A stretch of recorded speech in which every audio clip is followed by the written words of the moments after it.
Hello, everyone, and welcome to Dreamleapers Inspiration. My name is Harriet Cole, and I'm very honored to be your host for this very special moment that we get to spend together in thanks, in communion, with the intention of inspiring each other to be our best, to pursue our highest dreams, and to acknowledge all that we have and all that we have to offer. We are in Thanksgiving season, and I wanted to theme today's inspiration on exactly that, Thanksgiving. What are you grateful for? What makes your heart smile and sing? What, if you really look deeply within your spirit and look around at your life, what makes you smile? Where does your gratitude come from? Thanksgiving is the season of gratitude, that we are encouraged to open our hearts and to allow that softness to show itself to others, to embrace joy, and to acknowledge the little things and the big things that make us happy and make this life worth living. And when we are experiencing challenging times, sometimes we don't see the greatness, the goodness, the tiny little things that make a difference, which is why I thought it was so important for us to explore just a little more deeply Thanksgiving, the meaning of Thanksgiving. Let's invoke that together. And I start with, well, there's so many things, but I will tell you that I start with the birth of my daughter, Carrie. She turned 17 this year. Always her birthday is celebrated in Thanksgiving week. When she was born 17 years ago, her birthday was 2 days before Thanksgiving. This year, the day before Thanksgiving. Some years on Thanksgiving, but I'll never forget. I was in the hospital. She was born. She came 3 weeks early, so we were ready, but we didn't think she was coming that soon. Because I had a C-section, we had to stay in the hospital for a few days, so we actually had Thanksgiving dinner in the hospital. And I want to say, this is a time when I can commend the hospitals at what is now Mount Sinai in New York City. We requested a real Thanksgiving dinner, and we had to pay a little more for it, but they rolled in a tray with a white cloth tablecloth with actual flatware. There was turkey, there were fixings, and we had this lovely, lovely experience of enjoying Thanksgiving with our beautiful baby who had come to us during that time. Every year, my gratitude is just begins to bubble forth because I'm so grateful for my daughter. My husband and I are so happy to have her, to watch her evolve and mature into the young woman she is becoming. And so we give thanks very palpably. What about you? What stands out as something undeniable that you give thanks for during this season? I know there's usually more than one thing that we can note and pinpoint and say, yes, that. I know yesterday I interviewed the legendary gospel singer B.B. Winans. It was a really wonderful, uplifting interview. And I talked to him about Thanksgiving because, it's right here, and asked, but with his large family, what are they going to be doing when we're engaging with family in different ways because of the times in which we live where we can't gather face to face the way that we once did? He said, in the past, more than 100 family members would gather together for a magnificent feast. And I said, oh, are you doing that this year? Hope not. He says, absolutely not. But what they are doing, he says, every Saturday, different gatherings of family, everybody's invited, but different iterations of family come together to in fellowship using technology. And so they're going to do that very same thing on Thanksgiving Day so that they can be together with each other safely. And, first of all, I imagine, what is it like to have a family with 100 members? My family is very small.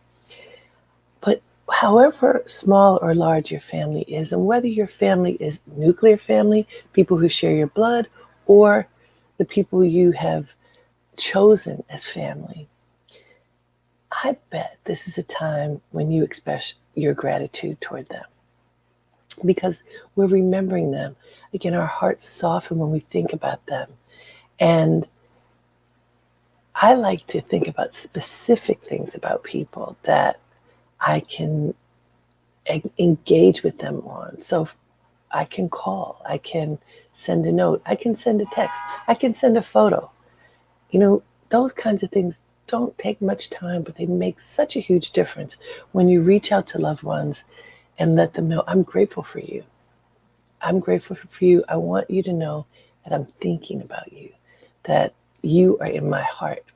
Now, I found a great quote that, interestingly, when I looked up Thanksgiving, there's many things about Thanksgiving Day and gathering around the table, but I wanted to go deeper. And when you go deeper, giving thanks is offering gratitude, right? It's not even, you don't have to go that deep. That's what it's about.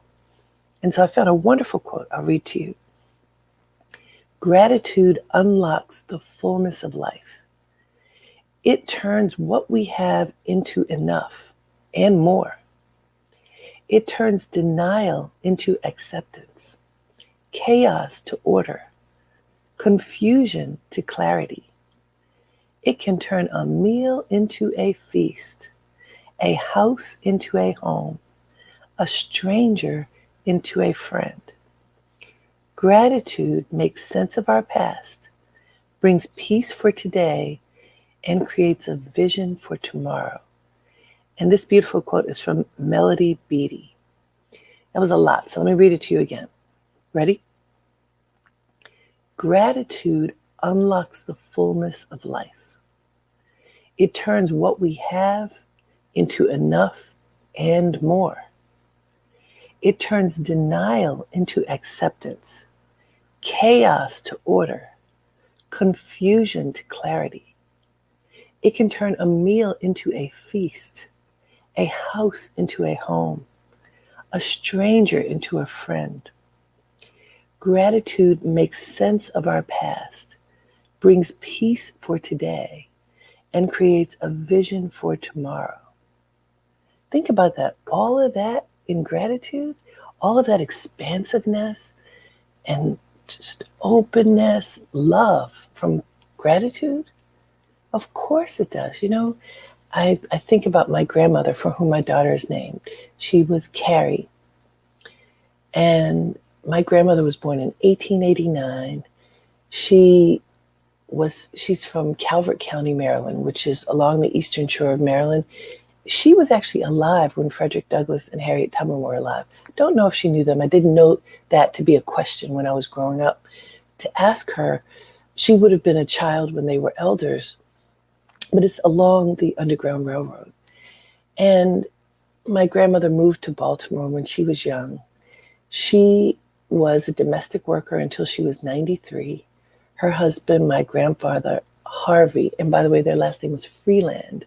Interesting. Freeland, as we would say it, but it's the words Freeland. He was a porter. So they were what we now, I guess, would call working class people. They never had much money. They never had much anything. They had what they needed. They were frugal, and they had what they needed. But one of the stories that my grandmother would tell and my mother would tell about her mother and growing up is that there were always people from the country who would come from Calvert County to the city, Baltimore, family members, people from the community who were coming to the city to find work, to help take care of their families, and to uplift their lives. And many of them would pass through, we called her Little Grandma because she was 4'9", would pass through Little Grandma's house, and everyone was welcome. She turned no one away. Every meal was stretched so that, as this quote said, a meal can become a feast. Every meal was stretched so that there was enough for everyone to get something to eat. And I'm telling you, these are from people who did not have much. But that generosity of spirit and sense of community made the cup overflowing. And that's a story that I often think about because it just shows a mindset, the mindset of gratitude for whatever they had, and the understanding that whatever you have, you can share a little bit of it with somebody else. That if there's someone in need, notice that person, offer something. Now I'll tell you another story, which is just interesting and one that I bet you others might relate to. I have two sisters. My younger sister, Stephanie, is the angel of our family. And when I say that, I have to say I would say of me and my sisters, because my daughter, Carrie, I call my angel, so let's not get that twisted. But far before Carrie was even born, Stephanie is who I would call the angel of the family. And she is incredibly generous. She cannot walk past a person in need and not offer something. She lives in Maryland. Coming to New York to visit me, I remember in the early days when she would come and there would be people begging on the street, and every single person she passed, she would give money, sometimes dollars. And I said, you cannot give money to everyone on the street. We need to give in different ways, because you will, no matter how much money you have, you will run out if you are handing money to every person who asks you in the city. Not meaning that you can't be generous, but you have to figure out ways to be generous that are balanced. And that was a hard thing for her to understand. A few years ago, I met her in Penn Station in New York City. For those of you who haven't been there, it is the hustle bustle. It's probably like that even now in COVID. But when there was no COVID, hundreds and thousands of people are moving in and out of this train station all day long. Well, there are a couple of restaurants in there, one at least, that is more of a restaurant than a fast food place. And she suggested that we eat there because we were only able to meet for a few minutes. And it has sort of an outdoor, it's inside, but an outdoor area where you can sit. And I was sitting waiting for her. And as she was approaching me, people were asking her for money. She was handing out money. We go sit down. All this between us and the folks is a little fence, a little barrier. And of course, the people who had seen her giving other folks money came over to her asking for her to give them money. And it was beautiful and challenging. She did share another dollar with someone. And then she had to say, I'm sorry, I'm going to eat now with my sister. How do we give as much as we can and know that we have to balance it and figure out other ways that we can give? It's such an incredible challenge because in this life, there are so many people who are in need, so many people who need more than you or I may. No matter what we need, there's somebody who needs more. And so we must give. We must be generous. We must give from our hearts, our souls, and our pocketbooks whenever we can. It's important to select charities and organizations that work 24/7 to help people. And at this time of year, it's wonderful to think about that and to identify who we are going to choose to offer our hard-earned resources, some of our bounty with, so that we pick carefully. And when we pick carefully, we can ensure that that every dollar is going where we believe it should go to help people who may need that extra cup of coffee, that extra bowl of soup like my grandmother used to make, that extra dollar like my sister so generously offers all the time. What do you do to show your gratitude and love and share your abundance with others? I think this is a great thing for us to talk about now in the space of Thanksgiving, because it is the end of the year and there's got to be more that we can give. If we dig deep into the wellspring of our beings and our hearts and think about who can we support, what cause can we support, how can our generosity reflect our gratitude for the lives that we have. I serve on the board of a charity called the Prasad Project. I've been on the board since 2014, and we do humanitarian work all over the world. And I'd like to tell you a little bit about them now, because this is an organization where I choose to share my resources and time every year. A lot of the work is done in India, some is done in Mexico, and some right here in New York State. I have had the opportunity to, first of all, to travel all over the world. I'm so grateful to see how other people live and to learn from them, and also to understand really how rich America is. Even if you don't feel rich compared to many other people around the world, you probably are.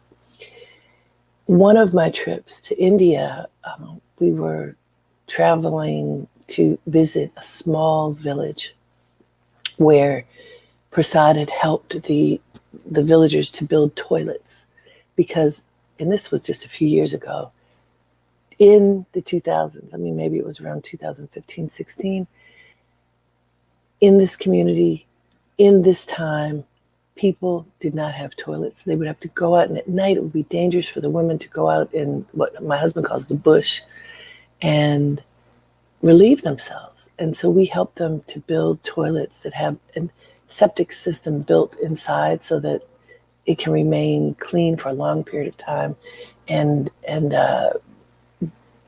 disintegrate the refuse. When I looked at that and saw how grateful these people were for the support, how well they tended these bathrooms that are like outhouses, but they're beautifully, they were marble and stone we used to craft them. And I don't know, it cost like $20, American dollars, something like that to build, a very low price.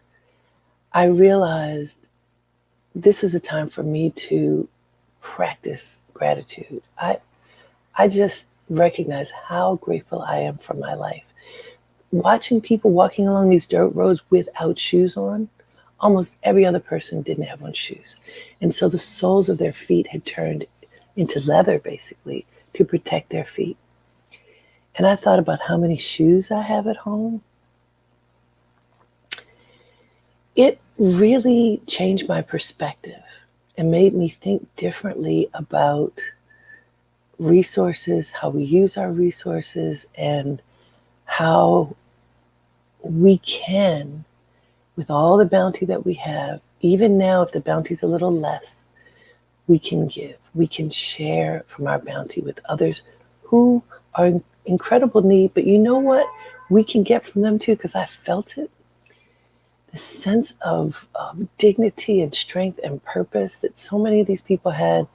They might not have had dollars, but in their currencies called rupees, they may have had very few rupees, but they had strong souls, strong presence. We watched people walking down the street in beautiful saris that were gilded saris, dynamic colors. They were walking without shoes, but they were proud and strong, proud and humble at the same time. When I say proud, it's different from the pride of wealth and things that we see here sometimes. It was a pride of self, of carriage, shoulders back, head held high, eyes pointed forward, whether they had a basket on their head, whether they were balancing water jugs or whatever they were carrying with their body being the vehicle. It gave me pause, made me grateful for my life, made me see the bounty of my life differently, and made me recommit to this charitable effort that I love so much, the Prasad Project. And there's so many other charities that we can consider to share our love, our resources, and to show our gratitude for our whole world. What if someone in India has a better life because we were able to share a few dollars? I've traveled to Africa several times. This was when I was working for Essence Magazine. And we got to see wealthy Black Africans and poor Black Africans. And I say that because not all Africans are Black. And again, with people who, when I say poor, that's really not the right word. People who had less means, people who had incredibly limited means, they almost always had a richness of spirit that would challenge any of us. And so how can we learn from them, share with them as they share their sense of self and dignity with us? I think that by obviously travel is a great thing for us to do. Right now, we can't travel the way we used to, but we can travel through reading, through watching documentaries, through contacting charitable organizations that we can learn about other people and how we can support them. Generosity soothes the spirit, and more, it connects us to other people. It helps us to know that we aren't any better or different from them, other than we may have greater means. And if we do have greater means, how can we share some of those means? I want to tell you one other thing that Prasad does, because it's fascinating. You know, I study a lot about what's going on in our world and our country. I live in New York City. I've told you that many times. Just shy of 2 hours north of here, still in New York, in Sullivan County, we have what's called the Children's Dental Health Program. We have a mobile clinic for children in New York to provide affordable dental care for children in New York in that area, because they have very little means and they often have poor dental hygiene. What I learned is that poor dental hygiene for children is the leading cause of children being out of school when they were able to go into school. And it is, when you have poor dental hygiene, it can mean your whole body could get sick. And this is children 2 hours north of where I live in Manhattan, who have so little means, they and their families. They often don't have transportation. They live in an area where there are no subways. And so we created this offering of dental service to help those children. Why do I share that with you? Because I wonder if you realize perhaps in your own community there are people suffering. This summer we spent time in Sag Harbor, which is in the Hamptons. The Hamptons is known for being very, very wealthy. I went to a farmer's market and there was a woman selling pasta, and my daughter loves pasta. This was homemade pasta. And when I went over to talk to her, she had this beautiful display, and she explained that they were selling pasta to raise money to feed homeless and hungry families in Montauk, which is at the tip of the Hamptons. When I tell you, Montauk probably has one of the highest household incomes of New York State. All the Hamptons, it's very wealthy, except not just wealthy. There are people who have very little. This was eye-opening for me. Now, I'd seen there are lots of people who work there, lots of services, from landscaping and restaurants and all kinds of other services. So I recognize that there has to be a service industry to support the wealth. But it was really surprising to me to learn that there are people, even there, who don't have a warm meal or any meal. And it was during COVID, but it was in the early days of COVID. I am not telling you these stories to make you feel guilty. I'm telling you because it's important for us to understand in this world, there's so many different people. All of us need something. Right now, for sure, we need a hug, and we have to do what my friend Rashid says, give yourself a hug, because we can't touch each other the way that we want to. But also, we can be generous, express our gratitude for everyone in this world, and find a charity that supports people, that makes sure that people have enough food to eat, that they have the medical services that they need. And the great news is, in America, you can get a tax write-off for it. I know I went down another road, but this road to understanding generosity and gratitude and in the spirit of Thanksgiving, I think it's so very important for us to not just say it, but to take action. I recommend that each one of us should find a charity and offer something. That something could be $5, $20, $500, something. Find a charity, offer something to a cause you believe in that will help other people have a more fulfilled life, that will help other people have a warm meal today, tomorrow, and the next day. Everybody has something they can give that helps people to put a warm coat on their back. If you have 5 coats, give one away. This to me is showing the spirit of Thanksgiving, the generosity that we can have to offer to others that can connect us to the whole world and help us to feel whole and to feel loved, that we share love, and that especially during these tough times, we open our eyes, we pay attention, we notice needs and help to fill them. I think that would be so beautiful for us to do during this time of Thanksgiving. Let me read that quote to you one more time before we go. From Melody Beattie. Gratitude unlocks the fullness of life. It turns what we have into enough and more. It turns denial into acceptance, chaos to order, confusion to clarity.